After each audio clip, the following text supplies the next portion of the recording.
The Ummah together as family. It's the day of Eid, celebrate and sing the Sunnah of our beloved Nabi.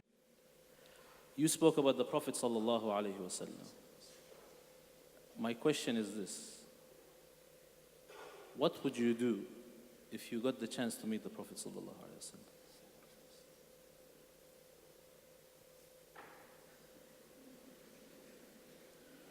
You know, Mufti Memk knows that I have a policy sometimes that I do not like to speak in front of, learned mashayikh, scholars. And I've seen that in the life of my own teachers, how they respect their teachers and they prefer silence over, speaking.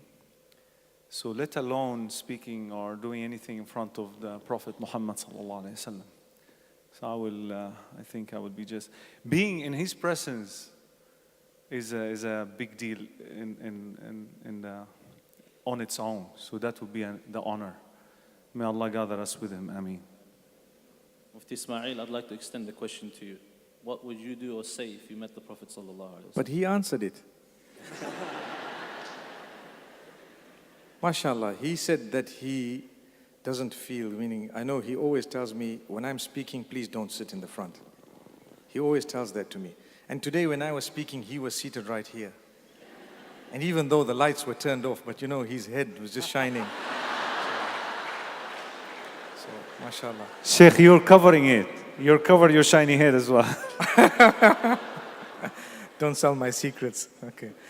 No, mashallah, let's get a little bit more serious. Barakallah feek.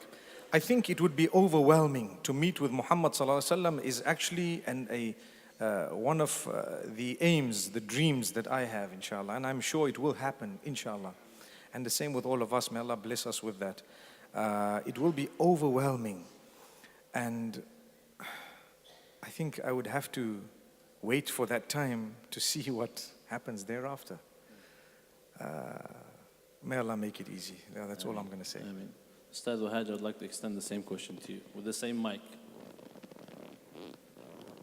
Bismillah wa salatu ala Rasulillah. I got this question in Philippines a week ago, me and Ustaz Wael, and for a week I've been struggling with it. Like, what would I do if I met the Rasul, sallallahu alayhi wa sallam. I think I would be very shy. Like, I genuinely think, what do you do in front of the Rasul? Like, I think I would want to look at him, but would be shy to look at him. Would want to hug and kiss him, but where am I and where is he? And may Allah Rabbul Izzah resurrect us with him. May Allah Rabbul Izzah give us the pleasure of being with him and seeing him. There's a little couplet I quote regularly. They say, أحزان قلبي لا تزول حتى أبشر بالقبول وأرى كتابي باليمين وتقر عيني بالرسول. May Allah Rabbul Izzah resurrect us with the Rasul. Ameen. Ameen. Which verse of the Quran sticks out to you the most and why? Okay, which verse of the Quran sticks out for me the most? Actually, like I said, and like I would always say, every time I'm asked about favorite verses, or every time you read the Quran, there are different verses that actually stick out because of the problems you may be going through or the situation you may be facing at that particular time. So different verses stick out. But in general, I can tell you, there is a surah that moves me the most. Two surahs, short ones. One is Al-Duha and the other one is Surah Al-Sharh. وَالضُّحَى وَاللَّيْلِ إِذَا سَجَى مَا وَدَّعَكَ رَبُّكَ وَمَا قَلَى. That verse itself, مَا وَدَّعَكَ رَبُّكَ وَمَا قَلَى وَلَلْآخِرَةُ خَيْرٌ لَكَ مِنَ الْأُولَى وَلَسَوْفَ يُعْطِيكَ رَبُّكَ فَتَرْضَى. So the two verses, مَا وَدَّعَكَ رَبُّكَ وَمَا قَلَى and وَلَسَوْفَ يُعْطِيكَ رَبُّكَ فَتَرْضَى. They stick out the most for me. They impact upon me. They make me ponder deeply every time I read them.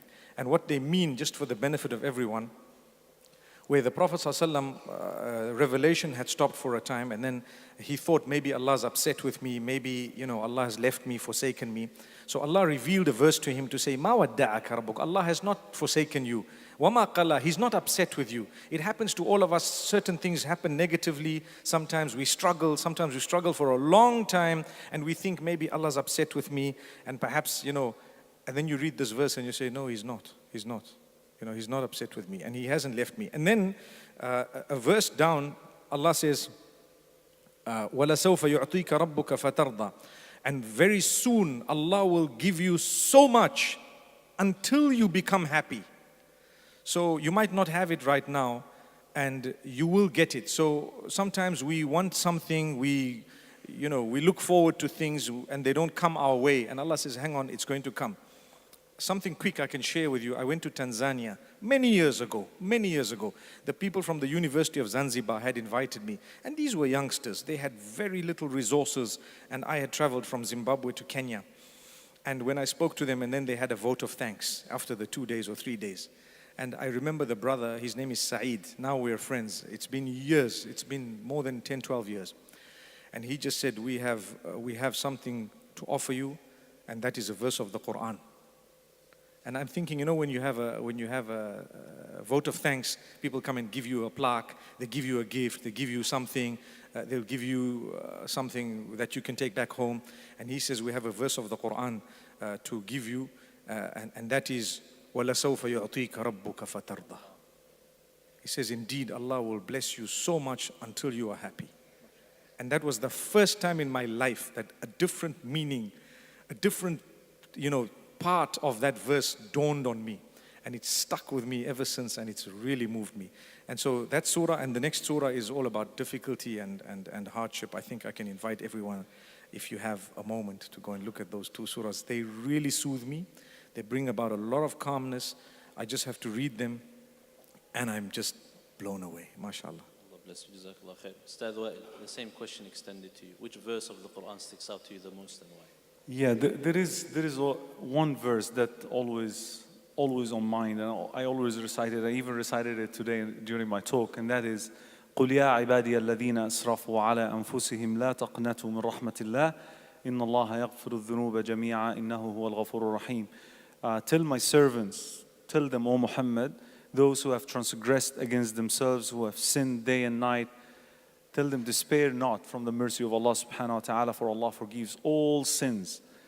إِنَّهُ هُوَ الْغَفُورُ الرَّحِيمُ. Indeed, He is the most forgiving, most merciful. And I think for 2 reasons. I like that verse so much for 2 reasons. It reminds me of my ugly history. And it gives me that hope that Allah subhanahu wa ta'ala is willing to forgive whatever we have committed in the past. So may Allah subhanahu wa ta'ala make us among those who will be forgiven, inshallah. Ameen. Ameen. Ustad Wahaj. I like both of those verses. But I'm in education, and part of what we deal with is discipline and ta'deeb of the younger generation. And so because it's your field, you kind of look for it in the Quran, and no one disciplines like Allah Rabbul Izzah. So one of the topics that the Arabs had a problem with, when the Prophet was preaching, was with this issue of resurrection. We will die, we will turn to bone, the bones will turn to dust. Your Lord will bring us up from dust. And one of them, went and thought and did a lot of thinking, and then came up with an amazing experiment, took old decaying bones, and came to the, in front of the majesty of the Rasul and crushed it like this. And he goes, you're saying he will give life to this? In his head, he thought I've reached nirvana, look what I do, what an experiment. How are you going to say that? So the Quran responds, in a way befitting the majesty of the Dhul Arsh al-Majid and Fa'alul lima yurid. He says, أَوَلَمْ يَرَ الْإِنسَانُ أَنَّا خَلَقْنَاهُ مِن نُطْفَةٍ فَإِذَا هُوَ خَصِيمٌ مُبِينٌ وَضَرَبَ لَنَا مَثَلًا وَنَسِيَ خَلْقَهُ قال من يحيي العظام وهي رميم. So he says, أولم يرى الإنسان, doesn't man see that we created him from a droplet of nutfa, something so low that if it falls on your clothing you won't pray with it, and then that same thing made from that grows so arrogant that he comes to argue with us, and وَضَرَبَ لَنَا مَثَلًا, and he wants to give examples for us, وَنَسِيَ خَلْقَهُ, and he forgets what he was made from. قُلْ يُحْيِيهِ, and he's saying مَنْ يُحْيِي الْعِظَامَ وَهِيَ رَمِيمٌ, who will give life to the dead bones once they've decayed. Tell him, يحييه الذي أنشأها أول مرة. The one that created it from nothing, he will bring it back again, and he is able to. So to myself, that poor person, thought he's reached nirvana, enlightenment, I have found Allah. And then Allah Rabbul Izzah brings him to his reality just with a couple of sentences. As someone in behavior management, it stands out to me now. Finally, Ustad Wahaj, I will stay with you inshallah. You spoke about Jannah and what a beautiful place Jannah is. The final question from myself to you is this: what are you looking forward to the most in Jannah? Whatever's in the tent. Allahu Akbar.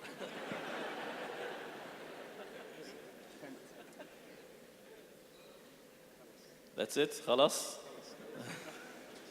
Mufti Memk. Wow, mashallah. Okay. What am I looking forward to in Jannah? I can tell you something, I'm just looking forward to Jannah. Then I'll decide once I'm there what I want. The reason I say that is I have a lot of people asking me more than 200-300 questions over the last few years. Will my cat be in Jannah with me? And I'm intrigued at the love that the people who send these questions have for their cats. And I know the answer, but I can't break their hearts. So I have to tell them, the Almighty promises you, and He promised all of us, and this is a serious matter. He says, when you get to paradise, you will have whatever you want, how you want it, when you want it, in the way that makes you happy, without changing what you want, even by a speck. So I sit and I think people have husbands they don't like, people have wives they don't want, people have animals, people have so much, and I think to myself, what's going to happen to them? They just need to know, please get there, then you're going to see what's going to happen. You will be amazed. We are thinking with our little brains of humankind here, when you get there, you're going to have the super brain, which is totally perfect. You're going to have the existence that's blemishless. No Photoshop, it's real, It's real. You don't have to try and change things. No makeup, it's actually fact. That's who you are. And if you want to be someone different while you're thinking, you're changing. If someone wants to see you different, they'll be seeing you different while you're seeing yourself different. I can't even explain. So then I tell them, you know what, please just get to paradise first. Talk about your cat there. If you think about the cat when you're there, I promise you'll get the cat. But the question is, will you think about your cat? Yes, I definitely will. That's what they say. But the answer is, hang on, it reminds me of one thing. Sorry, I'm taking one more minute. It reminds me of one thing. I said it in the Philippines, and I might have said it again elsewhere. Say it again for a fourth time. In 1960, we used to have Mercedes, right? And it used to say 280S at the back. And we used to be excited. Oh, wow. Not that I was born at the time, but I'm talking of a 1960. I'm talking of the 1960 model, 1970. Then you had a series that came. And the guys were saying, I can't afford this Merc, but inshallah, in Jannah, Allah will give me this. The same guy, 15, 20 years down the line, if he was to be given that Mercedes, he wouldn't want it. So if I decide now what I want in paradise, maybe 10 years later, I won't want it. The Ferraris and the Porsches, the 911 that was so famous when I was young, today people don't look at it. I promise you. They wouldn't want it. But it would be so cheap for me to decide, hey, look at this S-Class. Look at how beautiful. Allah, give me this in Jannah. 10 years from now, I won't want it myself here in the world. Forget about Jannah. Because the model is gonna change. Everything changes. So this goes to show, my brothers and sisters, it's a fact. When we say we want something in Jannah, this is what I'm going to do in Jannah. You know what? Forget about all of that. Just prepare for Jannah. Just make sure you are there. Once you're there, trust me, you'll never be let down. People say, if men get this, what am I going to get? I promise you, you're going to get better than men. I always say, it's a question that a lot of people don't like, but I want to raise it, okay? They say, so the men are going to get women. So what are the women going to get? I say, they're going to get men. What else? What else? It's really so when you get there, I don't want to talk about the details. Please, let's get there. When we get there, we will definitely be the most pleased. So don't ask me, what do you want to do there? Please, I just want to get there. If I'm there, I'm a happy man. Inshallah, I see you guys there. Say Ameen. Inshallah. أستاذ وائل شيخنا تفضل. I'm a visual person. I want to have some stuff. Yeah, I always dream stuff in Jannah that I'm going to do. And actually the person who encourages me to do that is one of my mashayikh. We were dropping him off the airport when I was in Hong Kong. And he was like making dua for us, thank you for accommodating me and stuff. And then he said, Inshallah, when we get to Jannah, I'm inviting you for a barbecue meal underwater. Underwater. And then we say, how this is possible? He said, didn't Allah subhanahu wa ta'ala said, لَكُمْ مَا تَشَاءُونَ فِيهَا وَلَدَيْنَا مَزِيدٌ. You will have whatever you wish for. And we have even more things beyond our imagination. But there are certain things that I always imagine. I actually, while leaving the Philippines the other day, we had a meeting with Connect Institute team. And I was telling them that one of the things that I'm dreaming to see in Jannah is organizing Connecting the Pearls, the final Connecting the Pearls conference in Jannah, where, I'm imagining, Sheikh, where the Prophet Muhammad ﷺ is the speaker, and we are all the volunteers, and we are all listening, and we are all the students.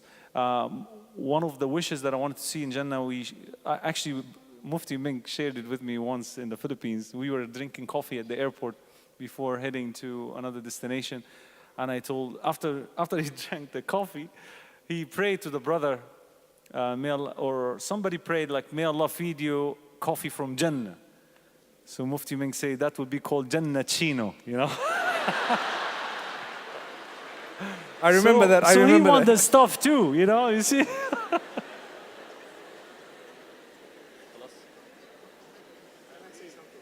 تفضل شيخ. MashaAllah, MashaAllah. I remember the Jannah Chino bit, but I want to ask you, will there be chickens in Jannah? Because for a barbecue, you're going to need chicken. Okay, Habibi, no, MashaAllah, it's beautiful. Alhamdulillah, beautiful, beautiful. Nabi, oh, it's the day of Eid. Celebrate and see the Ummah together as family. Oh, it's the day of Eid. Celebrate and see the Sunnah of our beloved Nabi.